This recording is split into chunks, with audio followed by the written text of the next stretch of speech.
Welcome to Egypt. So, for our next chapter in the Humanities 201 class, we're going to be dealing with one of my personal favorite times in all of human history. Now, Egypt is primarily built upon three separate kingdoms.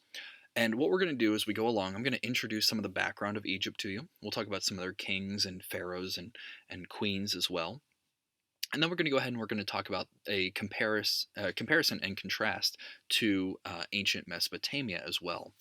So let's go ahead and jump on into ancient Egypt. So, first thing to understand about ancient Egypt is the Nile, right? The Nile is a vast, huge river, but it's also very calm. All right. Now, the Nile runs mostly straight through most of ancient Egypt, and it's where most of their food sources come from, and a lot of their water sources come from as well. But there's a big thing to understand right away, right from the get go, before we even talk about ancient Egypt culture, is the differences in the river, the Nile, compared to the Tigris and the Euphrates. The Tigris and Euphrates are very volatile rivers. They are constantly flooding without notice. They're like whitewater rapids. They're crazy. The Nile is exactly the opposite. The Nile is smooth. The Nile is so smooth it's like a plate of glass. It's that calm. Now the Nile floods occasionally, but it's almost like clockwork. You know months in advance when the Nile is going to flood, and even when it does flood, it's ankle deep water. This is not going to push your entire house over. So imagine if you were growing up in Mesopotamia and there could be a flood at any moment, it would make your life pretty hectic. You would build structures that are, going to fall over eventually, these clay bricks. So you never really built anything that was going to stand the test of time because, well, there was going to be a flood and it was not going to stand the test of time. It was going to fall over. The Nile, however, is smooth and easy and calm. And so all of a sudden, your civilization built around this river can equally be calm and smooth. And that's what we're going to see. There were lots of warring tribes in Mesopotamia. There are not many warring tribes in ancient Egypt. Something else that really helped ancient Egypt is silt. Now, I know silt is probably not the most exciting thing in the universe. I don't blame you guys one bit. But we have this thing called a delta. And a delta is this kind of big triangle you can see. And this is actually a Google Map photo that I took here on the left. And that's actual greenery. When I think about Egypt, I think about deserts, right? But look at that lush green area. What happens is, as the water from the Mediterranean Sea, as it comes in across the Nile and kind of floods certain areas, all of this kind of mud and gunk at the bottom of the Nile River, at the bottom of the Mediterranean, which is primarily made of soil, or excuse me, primarily made of fish bits, right? It's basically fertilizer. This silt is brought to the surface whenever the river floods, and then it is flooded across the actual dirt of the Nile region. Across all of Egypt. And this is, in essence, fertilizing, self fertilizing the land. Whereas clay, which was found primarily over in Mesopotamia, clay is dirt, right? This is grit. Silt is not. Silt is gross kind of, like I said, dead fish and little bits of sea animals. It is a bioorganic material that is acting as a fertilizer. So it is because of silt more than anything that the Egyptians were able to exist here because the earth was so fertile in this region that it is said there are actually stories from ancient Egypt that you could take a handful of seeds and throw them. You didn't have to plant them, you just threw them, and the ground was so fertile that the seed would take root on its own and begin to flourish. So when you have an abundance of food, when you have a river that you can time when it's going to flood, all of a sudden you don't need anything else. I don't need to have a fight with my next door neighbor and steal his things when there's more than enough food to go around. So, this is the foundation that we build our entire Egyptian civilization on. Okay. They also had many natural barriers. So, ancient Egyptians didn't have to worry about warring tribes coming from outside of Egypt to attack them. On one side, they had the Mediterranean Sea, and at the time period, no one had a powerful enough boat to get across the Mediterranean Sea. On the other side, they have the Red Sea, and the Red Sea is, again, another region where it is blocking exterior warring tribes. No one can get across it. And then underneath, we have the Sahara Desert. and the Sahara Desert is delicious. No, the Sahara Desert is a desert, and no one can cross it without, well, wanting some delicious ice cream. So, inside of this particular region, within the Nile, within the ancient Egyptian society, we have what's called the Old Kingdom, the Middle Kingdom, and the New Kingdom. And really, that's it. There are not many leaders that have come along and fight and kill. What's interesting about ancient Egypt is it remains primarily the same throughout thousands of years. Think of all the different leaders and empires that came along in the Mediterranean, the Mesopotamian people. Well, in ancient Egypt, they are so calm and so easygoing that they never have any turmoil. They never have any need to overthrow the king. And so we introduce first the Old Kingdom. So the Old Kingdom is not really what you think of when you think of ancient Egypt. There is a king to the north and a king to the south. There's a northern Egypt and a southern Egypt, and eventually these two kingdoms merge and become one. You can tell because they literally take the crown from the northern kingdom, the crown from the southern kingdom. They merge them together, just stitch them together, and that becomes the crown of the new kingdom. You can see it right there. It has the little bowling pin with the little red bit going around it there too. Now, things to think about that we in modern civilization take for granted.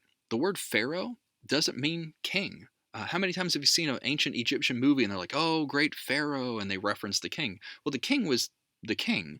The pharaoh was the great house. So think about if I said the president, okay? But if I wanted to address the president and the Senate and all the administration and the entire United States government, that would be the pharaoh. That's everybody. Now, ancient Egypt was primarily a theocracy. Anytime you see the word cracy, C R A C Y, that just means government. Theocracy is a religious based government. So, that is to say, the king inside of the pharaoh, the king was also said to be a reincarnation of the god Horus. So, literally, when the king had a rule that he passed down to you, when he had a new law, you abided by it. Not because it's man's law, but because the gods themselves have told you to do this, right? It is a religious based government. A huge thing that comes along for the ancient Egyptians is this idea of a ma'at. You can see there's two A's there, M-A-A-T, ma'at. The Ma'at is their moral code. This was massive for the Egyptians. They lived by the Ma'at. And this moral code was important because, again, if you live in a society that is religiously based, then you want to be as morally good as possible because the gods will take favor upon you. Whereas in Mesopotamia, the gods could care less about you. Here, the gods very much care whether you're a good or a bad person. So you live morally. And that is their form of government. That's their form of legal system. I don't have to make laws like Hammurabi over Mesopotamia. Instead, I can just say, are you being morally good? If you're not being morally good, then the gods are going to come and get you. The Egyptians were also polytheistic. They had over 1,000 gods. They had a god for everything. They would have a sun god and a sand god and a death god and go down the pike. They had a god for everything. Many, many different gods that you yourself could worship. Now, there was no main primary central government, but as I mentioned before, eventually King Namer comes together and they form a new singular government where Upper and Lower Egypt come together and they form a new capital city of Memphis. So, Memphis is the capital city of Egypt during this time period. Also, during the Old Kingdom, we introduce hieroglyphic and hierarchic script. Hieroglyphic script, I'm sure you've seen before. However, something you may not have known is this was not their normal form of writing. This was their very fancy, only for specific reasons script and writing. So, for example, you probably at some point in your lives have received in the mail a invitation for a wedding, and maybe on that invitation there's this really big, super fancy cursive script writing. Well, no one in their right mind is ever going to write like that unless it's for a very fancy occasion. Well, hieroglyphics were like that. They were fancy writing. They also had regular everyday writing for taking, notes to go to the grocery store. But they did not actually carve in stone everyday writing. It was only for very specific reasons. The Egyptians also are very keen when it comes to engineering. They're the people who invent this post and lintel construction system. You can see here a photo here on the right hand side. The post and lintel system is really it's the thing that every single person started out. Every single one of us right now had a handful of Legos when we were a kid, and you build a post and lintel, right? You stack up your Legos, and it's stronger because of the weight of the lintel pushing down on the posts. Now, here's something to take into account. This is all happening around somewhere between 5,000 to 3,000 BCE, right? So 5,000 to 3,000 before year zero, okay? When I think of the post and lintel system, personally, I think of Stonehenge, right? I think of big, solid stone pillars and beams held together. Stonehenge is happening in 31 BCE, right? Look at the difference. 31 BCE in Europe, big hunks of stone. 31 BCE in Egypt, carved, beautiful pieces of masonry, right? That's the engineering ability of the ancient Egyptians. It is absolutely, it can't be beat. It cannot be beat. It's amazing. So they come up with the post and lintel system, and they'll come up with some other engineering feats as well. Something else that they come up with is a new form of measurement. They use a mathematical regular constant called a cubit. Now, a cubit is kind of like we use inches or millimeters, something like that. It's a form of measurement. A cubit was the length of your arm. Now, there's one big problem with that, that your arm is not the length of my arm, so it was not a perfect form of measurement. But the fact that they weren't just guessing, the fact that they were trying to find some way of keeping a uniform sense of measurement shows that not only did they have engineering ability, they also had mathematic ability. They also would build things like obelisks, and they would use these obelisks in the center of town. They would carve stories of their gods and their laws on top of these obelisks, and these become very, very predominant as we go throughout history. In fact, America, we have our own obelisk, right? And you can imagine how having the Washington Monument be this symbol of ancient Egypt, it really calls back to these ancient symbols that we're utilizing today to remind our people in America of our lineage, of our past. Also, the Illuminati exists. Okay, so as we go forward, think about the construction of pyramids, right? If we're going to talk about engineering and the Egyptians, we can't not talk about the pyramids. Well, unfortunately for all my conspiratorial friends, aliens, they did not build the pyramids. I'm really sorry. They might have built your cell phone, but they did not build the pyramids. The pyramids were a very long infrastructure process. Because here's the problem. In today's day and age, if I asked you to build a pyramid with a bunch of your friends, it would be impossible. But if I told you, I want to build a pyramid with a bunch of your friends, and you have 400 years to do it, well, I mean, shoot, you could probably make that happen, right? The Egyptians had time on their side. They also had a massive workforce. So, what they would do is they would go through and they would carve out a huge piece of limestone from a quarry hundreds of miles away. They would put that piece of limestone onto a boat and they'd move it across the desert. Now, what's really interesting about the Egyptians is they have crazy engineering abilities, but they did not invent a wheel. They never made a car with a wheel. They couldn't figure it out. But the key is this: they live in a desert, right? Think about whenever you're walking through the beach, having a wheel. If I gave you a bicycle and said drive across the beach, it's a horrible idea. What they did have was sleds. They would use sleds to ski across the top of the deserts. So a lot of times you'll see in movies where they have these big wheeled chariots, and that was true in later kingdoms. But early on, they used sleds. It was way more efficient. So they would use this wooden sled to put this huge heavy stone and disperse its weight and slide it across the sand in Egypt. They would pull it to the tip top of the pyramid, and you would have this kind of stepped pyramid. Then, when they were all done, they would shave off the sides, carve off the sides of the pyramid, and that's how you would end up with this nice sloped triangle that we know today. Now, some facts about the pyramids. Each individual stone of limestone weighed over 5,000 pounds. That is super heavy. There were over 2 million stones total within the single pyramid of Giza. Now, that's the big one, but still, 2 million stones at 5,000 pounds each. This is a monumental task. The Pyramid of Giza is over 481 feet tall, and the closest limestone quarry from the Pyramid of Giza is over 400 miles away. Wow, that is a massive undertaking. That proves how amazing at engineering the Egyptians really, really were. Now, after the Old Kingdom, we introduce the first intermediate period. Now, the first intermediate period is the first section, the first time period where there's a civil war.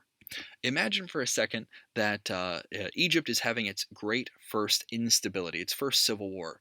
Basically, what has happened is many slow upstarts have begun to accumulate lots of wealth. And with that wealth, they begin to raise their own armies. And so this unified Egypt begins to fragment itself apart. And these individuals named nomarchs, they're kind of small little kingdoms, tiny little kings, they would begin to raise their own armies and begin to fight amongst each other. In this process, they defaced monuments, killed each other. It was a crazy, unstable time. It was very, very rough. Eventually, things died down and went back to normal. That's when we introduce the Middle Kingdom. So the Middle Kingdom is relatively calm. They just got out of a civil war, and things move about as they normally have. During this time period, there's a great standard of living. They begin to decentralize the authority of this kingdom of the pharaoh. So instead of just having a single king, which they absolutely did, they begin to take and separate these governmental bodies as the kingdom of Egypt begins to expand. As they expand, they start to move away from their infrastructure of Egypt and start to travel south. As they travel south into Africa, they eventually run into these Nubian clans and they begin to have wars and eventually trade with the Nubian clans for things like wood, ivory, and gold. Gold is not something that you can find inside of Egypt. It is found in the lower regions of Africa. Think of all the things you've seen in Egyptian culture that are made of gold, and it's kind of interesting to think that there's no actual gold in Egypt. They had to trade for it. So, kind of interesting. After the Middle Kingdom, we introduced the second intermediate period. And the second intermediate period is pretty rough because this is where we get outside invaders. So, with their isolation broken, because they start to trade in lower Africa, they also start to expand and trade over towards kind of modern day Israel and start to move and migrate around. Well, other individuals start to hear that they may have some wealth, they may have some gold, and they definitely have food. So these outside invaders, kind of a Syrian Palestinian people, begin to travel over towards Egypt and invade. And here's the problem: the Egyptians do not stand a chance. The Egyptians have never really had a war to worry about. They had a civil war, but they've never had to have a powerful, strong army because no one ever invaded them before. So these Hyksos, these rulers from foreign land, they mow down the Egyptians and completely take over all of Egypt. During this time period, the Egyptians aren't in charge of their own people. They're not in charge of their own country. This is also a time period where Hebrews, who have been kind of migrating and living in Egypt for the past 100 years, the Hebrews are enslaved. So, if you know the story of, say, Moses, that's all happening during this time period. The Egyptians eventually overthrow the Hyksos and put themselves back in power, but they are so petrified of any outsiders that they begin to become isolationists. This is where they tell the Hebrews to get the heck out because they just got over this war and they're terrified that the Hebrews might actually overthrow them as well. So they completely push out any foreign source. Finally, after the second intermediate period, we enter into the New Kingdom. And the New Kingdom, well, that's pretty much what you imagine when you think of Egypt. The New Kingdom is all of this opulence, gold headdresses, and amazing jewelry. However, because they've just gotten through another big, massive war, they're very skeptical of trading and dealing with other people. There was a queen named Queen Hatshepsut who came along, and she did try to trade with many different civilizations, but for the most part, unfortunately, because of their isolation, they begin to slowly but surely diminish. So, unlike, say, Mesopotamia, where outside forces literally defeated the empire, here with Egypt, unfortunately, they just begin to fizzle. They kind of just begin to fade out with all of human history. At a certain point, the Assyrians move in and take over, then the Persians, and then finally Alexander the Great. And at the very tail end, the Romans in 30 BCE move in and take over Egypt. So, toward the end of Egypt's life, there are many different invading forces, and the Egyptian people are tossed around back and forth. Now, some interesting things to talk about. We can't talk about Egypt without talking about mummification. Something you may not know is that mummies are not only found in Egypt. There are mummies found throughout the entire world, but there's two different ways to mummify someone.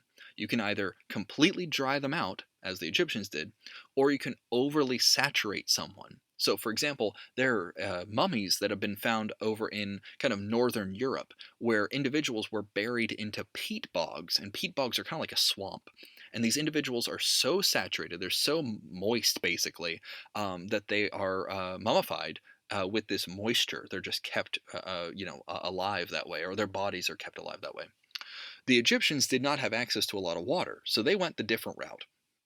For religious purposes, they decided to dry out the body to get rid of every bit of moisture because if you left moisture, that could cause bacteria to grow, that could cause animal infestation, and that could cause decay. If I got rid of the moisture, then you would never decay and therefore you would live forever. So, here we go, buckle up. I'm going to tell you the process of mummification. It's super gross. So, first thing, they took a long metal hook. Picture a long rod with a tiny little fish hook on the end. They jammed it up into your brain through ways of your nasal passage. So they put a rod right up your nose, they pushed it into your brain, and they swirled your brain around like a blender. The Egyptians believed that the brain served no purpose whatsoever, so they would kind of fish hook it out. Otherwise, it would stay moist and gross, and they had to get rid of it. Then they sliced open your guts. They opened up your chest and they pulled out the lungs, the intestine, the stomach, and the liver. And they put each one of those into a jar called a canoptic jar. You can see them here on the right hand side.